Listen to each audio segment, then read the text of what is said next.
সালামু আলাইকুম। আমি মোহাম্মদ নুরুদ্দিন রানা। টিউটোরিয়াল জোন বিডির পক্ষ থেকে আপনাদেরকে স্বাগতম।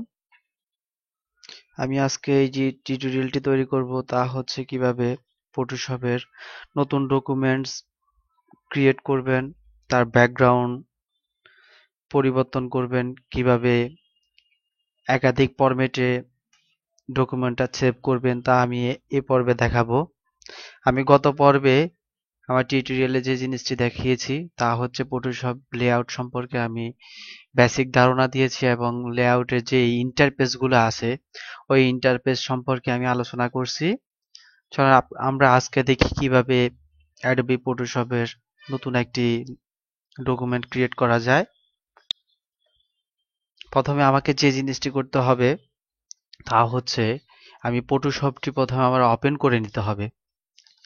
আমি গত পর্বে দেখিয়েছি কিভাবে ফটোশপ প্রোগ্রামটি ওপেন করতে হয় এবং কি এই যে ফটোশপের যে ইন্টারফেস গুলো আছে এই ইন্টারফেস গুলোর সম্পর্কে বেসিক ধারণা দিয়েছি আপনাদেরকে, যে এগুলা যদি ডিসপ্লে থেকে চলে যায় যে আমি কোথায় থেকে আনবো তাও আমি দেখিয়েছি এবং কি এটার এই প্লেট গুলার কাজ কি কোনটার কাজ কি তাও আমি দেখিয়েছি। আজকে আমরা দেখব কিভাবে ফটোশপের মাধ্যমে ফটোশপে নতুন একটি ডকুমেন্টস খুলতে হয় এবং কি কিভাবে আমরা কাজ করার জন্য নতুন একটি ফিল্ড তৈরি করব এবং কি এই ফিল্ডগুলো আমরা একাধিক ফরম্যাটে কিভাবে সেভ করব বা আমাদের কি কি ফরম্যাট আছে ওই ফরম্যাট সম্পর্কে আমি আজকে এই টিউটোরিয়ালে আলোচনা করব। তো আমরা নতুন ডকুমেন্টস খোলার জন্য আমরা দুইভাবে খুলতে পারি। একটা হচ্ছে আমার ফাইল মেনুতে গিয়ে এই যে নিউ যে অপশনটি রয়েছে এই নিউ লিস্টে আমরা ক্লিক করলে এই যে আমার নতুন ডকুমেন্টস খোলার জন্য একটি ডায়লগ বক্স আসছে এবং এখানে আমি প্রিসেট, তার বাদে with, height, resolution, colour mode, background content অনেকগুলো অপশন আছে যেগুলো আমরা সেটিং করে অপশন নতুন ডকুমেন্টস খুলতে পারি। আর না হয় আমরা যদি এইভাবে না খুলি শর্টকাট আমাদের পদ্ধতিগুলো আছে, যে শর্টকাট পদ্ধতিগুলো হচ্ছে যায় কন্ট্রোল এন। কন্ট্রোল এন দেওয়ার পরে দেখেন আমার সেম একই ডায়লগ বক্স আসছে, যে এখানে আমার চাচ্ছে যে ডকুমেন্টস এর নাম, যে আমি এখানে কি ডকুমেন্টস এর নাম দিতে যাচ্ছি। যেমন ধরেন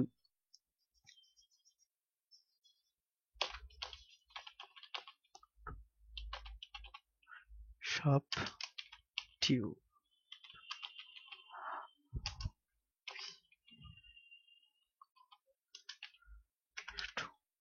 আমি এই যে ফটোশপ টিউটোরিয়াল পার্ট 2 নামে এই ফাইলটির নামকরণ করছি এবং কি এই যে এখানে এখানে আমার প্রিসেট যে অপশনটি আছে সাধারণত আমাদের ডিফল্ট করা থাকে, যে এইভাবে ডিফল্ট করা থাকে যখন আমরা ফটোশপটি ইনস্টল করার পর আমার এইভাবে ডিফল্ট করা থাকে।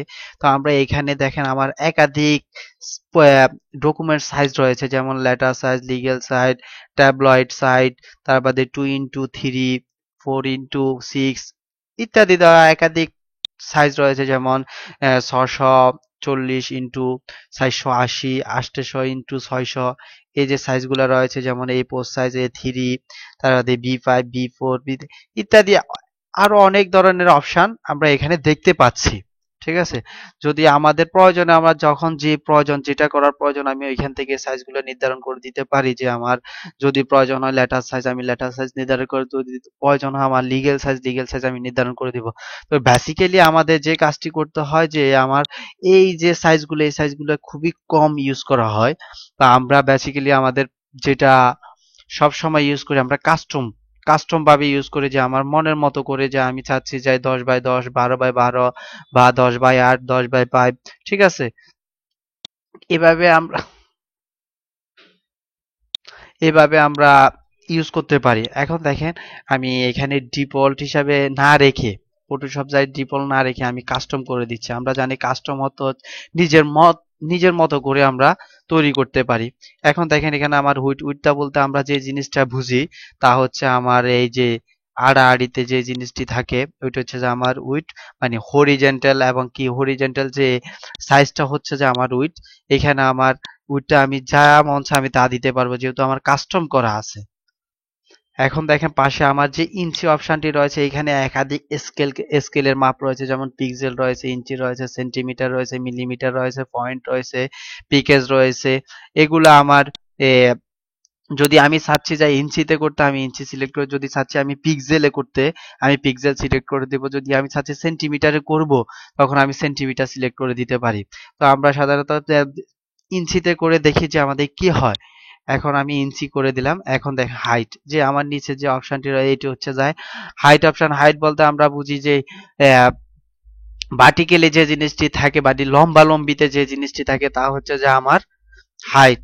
হাইট আমার এখানে আমি হাইট যতটুকু চাচ্ছি, লম্বালম্বি আমি যতটুকু চাচ্ছি সেই পরিমাণটি আমি দিয়ে দেব।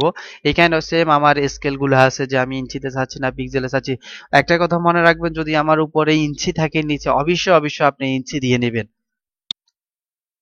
এবারে আসেন রেজুলেশন। রেজুলেশন বলতে আমরা ছবির অনেকগুলো পিক্সেলের সমষ্টিকে বুঝি। পিক্সেলের সমষ্টি হচ্ছে যায়, যেমন আমার পিক্সেলের সমষ্টি যত বেশি হবে, পিক্সেল যত বেশি হবে আমার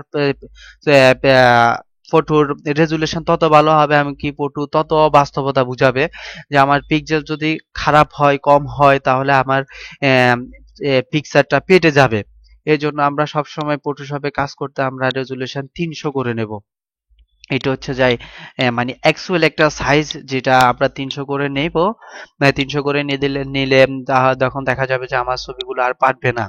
এখন দেখেন এখানে আমার দুইটা অপশন আছে, এখন পিক্সেল সেন্টিমিটার এবং কি পিক্সেল ইঞ্চি। যেহেতু আমি ইঞ্চিতে কাজ করতেছি তখন আমি এই যে পিক্সেল ইঞ্চি যে অপশনটি আছে এই অপশনটি সিলেক্ট করে দেব। এখন দেখেন কালার মোড। কালার মোড বলতে আমরা অনেক ধরনের কালার মোড রয়েছে, bitmap, greyscale, RGB, CMYK, lab colour. তো আমরা বেসিক্যালি ফটোশপে যে কালারটি নিয়ে কাজ করি তা হচ্ছে RGB কালার। RGB কালার মূলত তিনটি কালারের সমষ্টি নিয়ে অ্যাকচুয়াল একটি কালার তৈরি হয়, তা হচ্ছে রেড, গ্রিন, ব্লু। এই তিনটি কালার কিভাবে মিক্সার করে RGB কালার তৈরি হয় তা আমরা সামনে আগামী পর্বগুলোতে দেখব, যখন আমরা কালার নিয়ে আলোচনা করব। দেখেন এখানে বিটের অপশন আছে। তো ধরেন এখানে আমার 1 বিট, 8 বিট, 16 বিট, এভাবে আমার ডকুমেন্টস এর বিট গুলো আমরা নির্ণয় করে দিতে পারি আমার যেমন ইচ্ছে। যেমন আমি 8 বিটেই ডকুমেন্টটা করব। এখন আছেন ব্যাকগ্রাউন্ড কন্টেন্ট। ব্যাকগ্রাউন্ড কন্টেন্ট বলতে বুঝি আমরা যেটা এই যে ডকুমেন্টটা নিব ওই ডকুমেন্টটা আমার ওই ডকুমেন্টস এর ব্যাকগ্রাউন্ডটা কেমন হবে ওইটাই হচ্ছে আমার ব্যাকগ্রাউন্ড কন্টেন্ট। দেখেন আমার এখানে হোয়াইট দেয়া আছে, যদি আমি হোয়াইট দিয়ে থাকি তাহলে আমার ব্যাকগ্রাউন্ডটা আসবে হোয়াইট। যেমন ধরেন আমরা দেখি আমার ব্যাকগ্রাউন্ডটা হোয়াইট আসছে। এখন দেখেন আমি যদি এই যে আমার হোয়াইট অপশনটা যদি না দিয়ে আমি ব্যাকগ্রাউন্ড কালারটা দিই, মনে রাখবেন ব্যাকগ্রাউন্ড কালারটা দিলে আমার এখানে এই দুটো কালার আছে। একটা হচ্ছে যাই ফোরগ্রাউন্ড কালার, উপরে যে কালারটি শো করতেছে আমার মাউস পয়েন্টার লক্ষ্য করুন, উপরে যে কালারটি শো করতেছে ব্ল্যাক, এটা হচ্ছে যে আমার ফোরগ্রাউন্ড কালার, আর নিচে যে হোয়াইট কালারটি রয়েছে এটা হচ্ছে আমার ব্যাকগ্রাউন্ড কালার। আমরা ব্যাকগ্রাউন্ড কালার শুধু ব্যাকগ্রাউন্ডের জন্য ইউজ করতে পারবো, আর ফোরগ্রাউন্ড কালার আমার লেয়ার বলেন, তারপরে টেক্সট বলেন, বিভিন্ন ধরনের পিকচারে ইউজ করে, ওটা আমরা ফোরগ্রাউন্ড কালারটা ইউজ করে থাকি। এখন দেখেন আমি ব্যাকগ্রাউন্ড কালারটা সিলেক্ট করে দিচ্ছি। আমি রেড কালার একটা ব্যাকগ্রাউন্ড নিছি। এই ব্যাকগ্রাউন্ড দিয়ে যদি আমরা এখানে ব্যাকগ্রাউন্ড কালারটা সিলেক্ট করে দিই, দেখেন আমার ডকুমেন্টস এর কন্টেন্টটা ব্যাকগ্রাউন্ড রেড হয়ে গেছে, যার মানে আমি রেড কালার ব্যাকগ্রাউন্ডটা নিছি। এখন দেখেন আমার এখানে তিনটি অপশন আছে, যার ভিতরে আমরা হোয়াইট দেখছি, ব্যাকগ্রাউন্ড দেখছি। এখন ট্রান্সপারেন্ট। ট্রান্সপারেন্ট বলতে আমার ব্যাকগ্রাউন্ডে কোনো কিছু থাকবে না, কোনো ব্যাকগ্রাউন্ড থাকবে না, কোনো কালার থাকবে না, কোনো ইমেজ থাকবে না, শুধু একেবারে সাদামাটা একটা ব্যাকগ্রাউন্ড থাকবে, যার ভিতরে আমরা যে কোনো জিনিস প্লেস করতে পারি এবং কি ওর পিছনে কোনো ব্যাকগ্রাউন্ড আসবে না। এখন আমি যখন ব্যাকগ্রাউন্ড ট্রান্সপারেন্টে ক্লিক করি আমার ব্যাকগ্রাউন্ড ট্রান্সপারেন্ট হয়ে গেছে। দেখেন আমার এটাতে আমি যখন হোয়াইট দিছি হোয়াইট এই ব্যাকগ্রাউন্ডটা আসছে, আবার যখন এটাতে আমি রেড ব্যাকগ্রাউন্ড কালার ইউজ করছি তখন আমার এটা ব্যাকগ্রাউন্ড হয়ে গেছে। এখন দেখেন এখানে আমার কোনো কালার নেই, কোনো কালার, এখানে আমরা কোনো কালার প্লেস করি না। এখানে আমরা যে কোনো ডকুমেন্টস আনতে পারি, এখানেও আনতে পারি, তবে এখানে আনলে আমি যদি অন্য কোনো ডকুমেন্টস নিয়ে আসি তখন দেখা যাবে যে আমার ডকুমেন্টস এর পিছনে একটা কালার তৈরি হয়েছে, তা হচ্ছে ব্যাকগ্রাউন্ড কালারটা সেম। কিন্তু এই এই জায়গায় যদি আমি কোনো কিছু প্লেস করি তখন দেখা যাবে যে এখানে কোনো কালার আসবে না। তো আমরা আশা করি যে আমরা কিভাবে একটি নতুন ডকুমেন্টস ক্রিয়েট করতে হয় তা আমরা দেখছি। এখন চলেন আমরা একটা একটা ডকুমেন্টস সেভ করে দেখি। যে আমরা ডকুমেন্টস গুলা সেভ করব কিভাবে। এই ডকুমেন্টসটা মনে করেন এই ডকুমেন্টসটা আমরা সেভ করব। এখন দেখেন আমি এই যে আমার সেভ অপশন রয়েছে, হ্যাঁ, এই যে সেভ ফাইল মেনু থেকে সেভ অপশনে আমরা ক্লিক করেই কিন্তু আমরা সেভ করতে পারি, আবার দুইভাবে করতে পারি। একটা হচ্ছে ফাইল মেনু থেকে এভাবে যখন দেই, এখানে আমার সেভের যে অপশনটি রয়েছে, যে আমার ফাইলের নাম আমি অলরেডি আগে দিয়ে ফেলছি, যদি আমি না দিই তখন আমি আমার ইচ্ছে মতো আমি এখান থেকে পরিবর্তন করতে পারি আমার ইচ্ছে মতো, যে আমি আমার নাম দিতে পারি, আপনার নাম দিতে পারেন, আপনার যে কোনো যে ডকুমেন্ট, যে রিলেটেড ডকুমেন্ট, ওই রিলেটেড ডকুমেন্ট আপনি সেভ করতে পারেন। এখন আমি ফাইল মেনু থেকে কিভাবে সেভ করতে হয় তা দেখছি, যে ফাইল মেনু থেকে কিভাবে আমরা সেভ অপশনটি আনবো, এবং কি আবার আরেকটা কাজ, আরেকটা জিনিস হচ্ছে যে শর্টকাট আমরা ফাইলগুলো সেভ করতে পারি, তা হচ্ছে কন্ট্রোল এস। কন্ট্রোল এস দিলে দেখেন আমার সেভ, আমি যখন ফাইল মেনু থেকে যে অপশনটি আসছে, আমার যে ডায়লগ বক্সটি আসছে, সেম এখানেও কিন্তু কন্ট্রোল এস দেওয়ার ফলে এই অপশনটি আসছে। দেখেন আমার প্রত্যেকটা জিনিসে কিন্তু আমার যে যে জিনিসগুলো আমরা শর্টকাট ইউজ করতে পারবো, ওই জিনিসগুলোর পাশে শর্টকাট কিগুলো দেয়া আছে। সেভের জন্য কন্ট্রোল এস, সেভ এস করতে হলে shift plus control plus S. এখন দেখেন আমরা সেভ করব কন্ট্রোল এস দিয়ে। এখন আমার এখানে যে ফরম্যাট আমি আসতেছি এই সেভ করার ক্ষেত্রে, আপনার সবচাইতে যে যে জিনিসটি সবচাইতে বেশি গুরুত্বপূর্ণ, আপনার ফরম্যাট।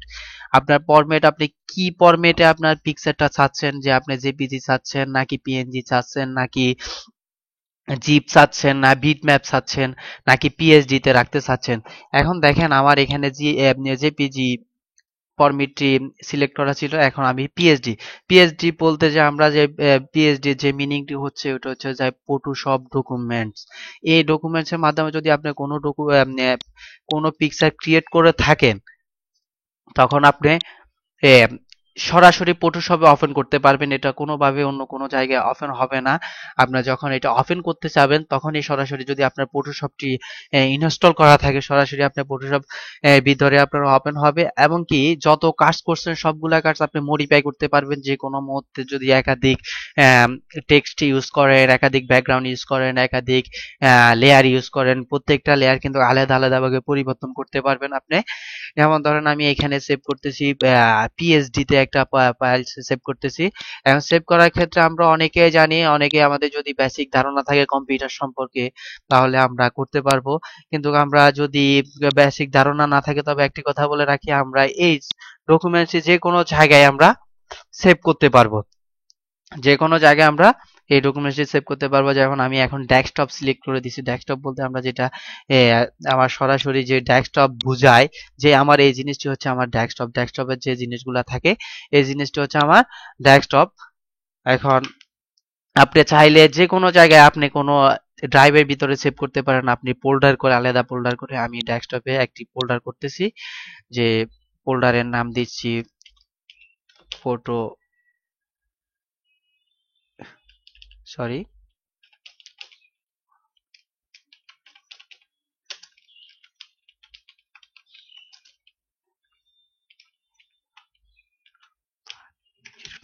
আমি এই ফোল্ডারে সেভ করতেছি। ওকে, এখন দেখেন আমি এই যে ফটোশপ টিউটোরিয়াল পার্ট 2 এই ফোল্ডারটি তৈরি করছি। এর ভিতরে আমার এই যে ডকুমেন্টসটি আমি রাখতে চাচ্ছি, এটা আমি পিএইচডি তে রাখবো। এখন সেভ করলাম। ওকে, আমার সেভ হয়ে গেছে। আমি এখান থেকে কেটে দিলাম, ফটোশপও ক্যান্সেল করে দিলাম।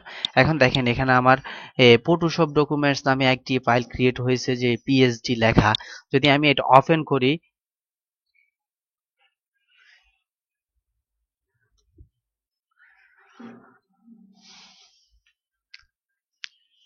সরি, এটা আমার ফটোশপ সিসিতে ওপেন হচ্ছে। যেহেতু এটি একটি আপডেট ভার্সন, সেহেতু আমার দুটো সফটওয়্যার ইনস্টল করা আছে, যার কারণে আহ, এই সফটওয়্যারটি ওপেন হচ্ছে। যেহেতু আমার ফরম্যাটটি পিএইচডি তেই করা, তো এইটি প্রথমে প্রায়োরিটি পাচ্ছে, যার কারণে এইটিতে ওপেন হচ্ছে।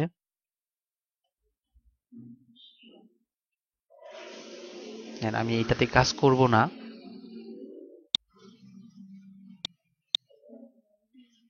আমি চাচ্ছি এই যে আমার ফটোশপ সিএসজি ফাইলটি রয়েছে, এই ফাইলের ভিতরে ওপেন করব।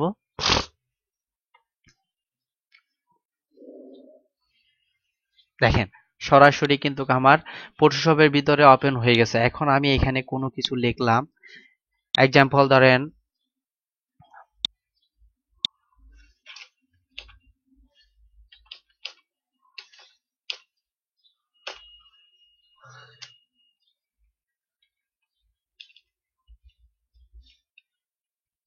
সরি,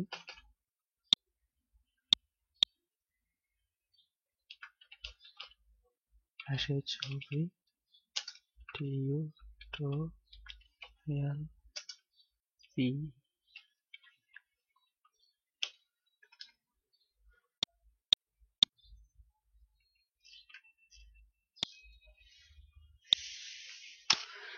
দেখেন আমি এখন এটা আবার সেভ করতেছি কন্ট্রোল এস দিয়ে। আমার অলরেডি সেভ হয়ে গেছে। এখন দেখেন আমার ওই ডকুমেন্টসটি আমি যখন আবার পুনরায় ওপেন করতেছি,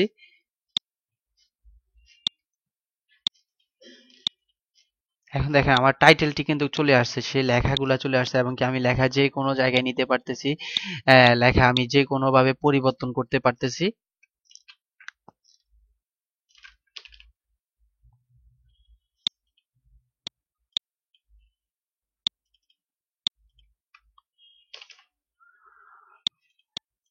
আপনি ফটোশপ পিএইচডি সম্পর্কে আপনাদের আশা করি যে বুঝতে পারছেন যে আসলে পিএইচডি কে যদি আমি এখানে লেয়ারও নিই, একাধিক লেয়ার নিই, লেয়ার নিলেও সেম আমার এই যে এই ডকুমেন্টসটার ভিতরে লেয়ারটি ক্রিয়েট হবে, এবং কি আমি চাইলে লেয়ারে যে কোনো কালার ইউজ করতে পারি। ধরেন এখানে আমি লেয়ার নিলাম, লেয়ারে আমি একটু কালার নিতে চাচ্ছি, যে এখানে আমি ব্ল্যাক, সে এই কালারটি আমি পিল করব। দেখেন কন্ট্রোল টি। এখন আমি এই জিনিসটি যে কোনো জায়গায় নিতে পারতেছি। সেভ যদি আমি সেভ করি, সেভ করার পরে আমার টেক্সটটা যেমন আমি যে কোনো জায়গায় ডাক করতে পারতেছি, সেম আমার ডকুমেন্টসটা সেম একই সিস্টেমে আমি ডাক করাতে পারতেছি। এখন দেখেন আমরা আসি পরের যে ফরম্যাটটি আছে। আমরা এখন সেভ সম্পর্কে আমরা দেখছি যে কিভাবে সেভ করতে হয়, কিন্তু একটা ডকুমেন্টস আমরা একাধিকবার একাধিক ফরম্যাটে সেভ করতে পারি। তা হচ্ছে যে আমরা এই ফাইল মেনু থেকে সেভ অ্যাজ যে অপশনটি আছে, এই সেভ অ্যাজ অপশনটির মাধ্যমে বা শিফট কন্ট্রোল এস এর মাধ্যমে, বা আপনি এখান থেকে যেমন ধরেন আমি এখান থেকে সেভ করতেছি। আমরা ফটোশপ সম্পর্কে, ফটোশপ বা পিএইচডি সম্পর্কে আমরা বুঝতে পারছি যে কিভাবে আসলে পিএইচডি কাজ করে। পিএইচডি করলে আমাদের মূল সুবিধাটা কি, যে আমরা পিএইচডি করলে মূল সুবিধাটা হচ্ছে যে আমরা যে কোনো মুহূর্তে যে কোনো ভাবে এটা মডিফাই করতে পারি, চেঞ্জ করতে পারি। এখন দেখেন আমরা জেপিজিতে একটি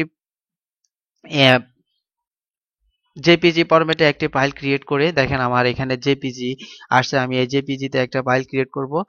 জেপিজিতে ফাইলটি ক্রিয়েট করার পরে আমার জেপিজি যদি আমি রেজুলেশন ছবির কোয়ালিটি যদি ভালো চাই, তাহলে আমরা একেবারে 12তে দিয়ে দিব। এখান থেকে আমরা ম্যাক্সিমাইজ করে দিতে পারি, এখানে আমরা 12 লিখে দিতে পারি।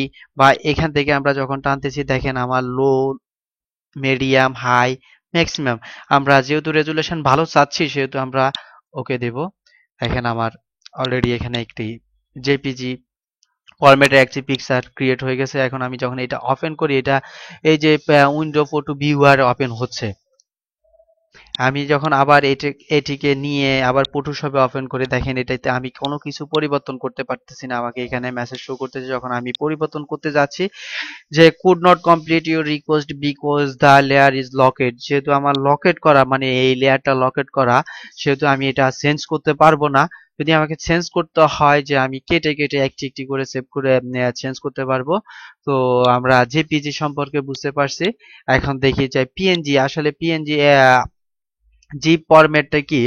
আর তার আগে একটি কথা বলে রাখি, জেপিজি হচ্ছে যায় আপনার, জেপিজি এর ফরম্যাটের মিনিং হচ্ছে যায় জয়েন্ট ফটোগ্রাফিক্স এক্সপোর্ট গ্রুপ। এটি একাধিক ছবির সমন্বয়ে একটি ছবি ক্রিয়েট করা, যার জন্য এটার নাম দেওয়া হয়েছে জয়েন্ট ফটোগ্রাফিক্স এক্সপোর্ট গ্রুপ। যে আমরা একাধিক লেয়ার, একাধিক টেক্সটের সমন্বয়ে যে ফটোটি তৈরি হয়, তা আমরা এক্সপোর্ট করি। এই গ্রুপটা সবগুলা গ্রুপ একসাথে করে আমরা এক্সপোর্ট করতে পারি, এজন্য এর নাম দেওয়া হয়েছে জয়েন্ট ফটোগ্রাফিক্স এক্সপোর্ট গ্রুপ। এখন দেখেন আমরা আবার সেভ আছে গেলাম। এখন দেখি আমরা কিভাবে পিএনজিতে একটি পিকচার সেভ করতে হয়। যে আমরা পিএনজি ফরম্যাটের মূল মিনিং হচ্ছে যাই পোর্টেবল নেটওয়ার্ক গ্রাফস। মানে এটি ধরেন যে আপনার ওয়েব লেআউট, ওয়েবসাইট ডিজাইন, এই ক্ষেত্রে আমরা সবসময় বেশিরভাগই আমার পিএনজি ফাইলগুলাই ক্রিয়েট করা হয়, পিএনজি ফাইলগুলো ব্যবহার করা হয়। আমি পিএনজি ফাইলগুলো সেভ করি। এখন দেখেন আমার এই যে ফাইলটি রয়েছে, এটি হচ্ছে যে আমার পিএনজি ফাইল। এখন পিএনজি ফাইল আমি যখন ওপেন করতেছি সরাসরি সেই ইমেজ রেডিতে ওপেন হয়ে যাচ্ছে।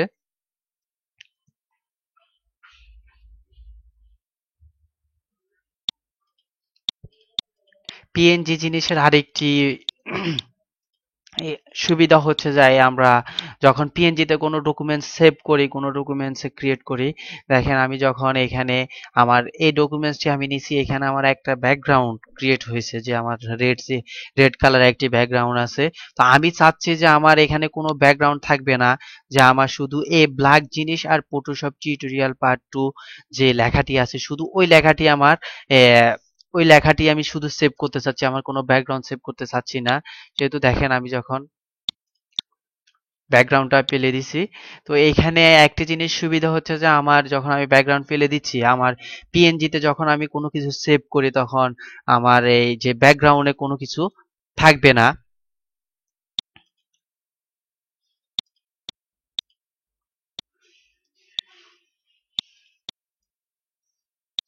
দেখেন আমি পিএনজিতে সেভ করতেছি আবার পুনরায়।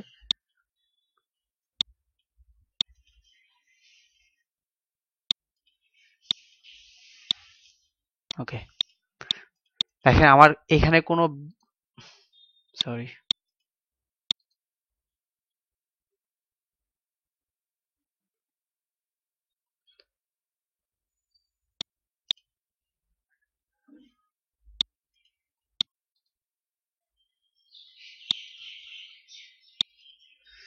দেখেন আমার এখানে কোনো ব্যাকগ্রাউন্ড তৈরি হয় না, আমার এখানে কোনো ব্যাকগ্রাউন্ড অলরেডি নেই।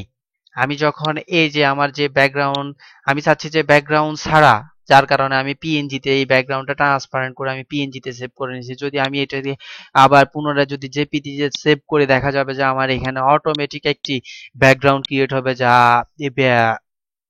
ফটোশপে ডিফল্ট করা থাকে, যে আপনার হোয়াইট একটি ব্যাকগ্রাউন্ড। দেখেন টু,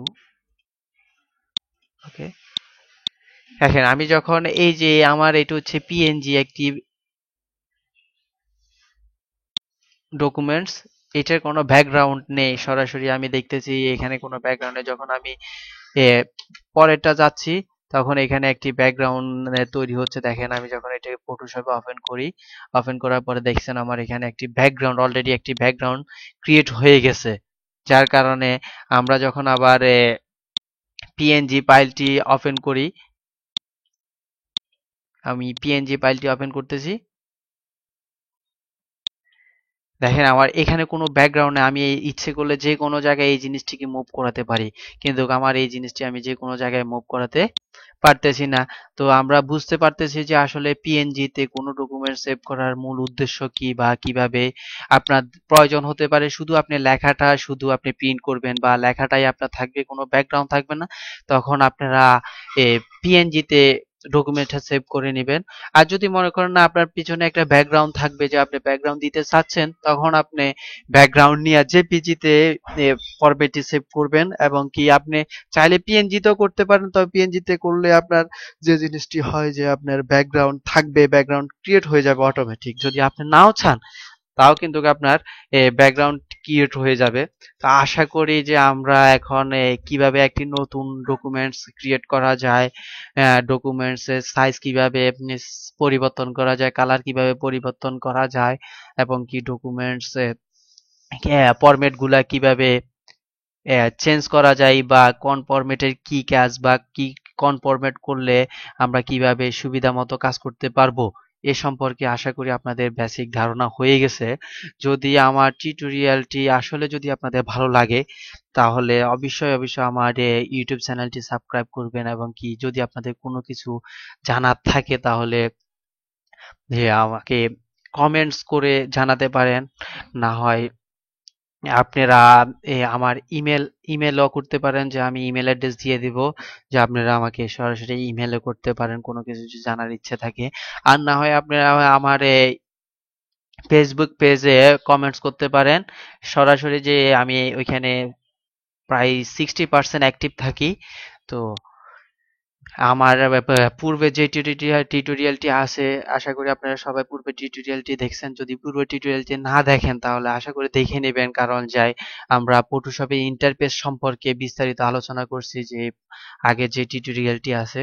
তো আমরা সামনে যে টিউটোরিয়াল গুলো তৈরি করব তা হচ্ছে কিভাবে সেই টিউটোরিয়াল গুলোতে আমরা দেখাবো কিভাবে সুন্দর সুন্দর ডিজাইন করা যায়, পেজ ডিজাইন করা যায়, একটি ছবি কিভাবে কাটতে হয়, ছবির ব্যাকগ্রাউন্ড কিভাবে চেঞ্জ করতে হয়, এই জিনিসগুলো আমরা আগামীতে দেখব, এবং একটি টেক্সট কিভাবে ডিজাইন করতে হয়।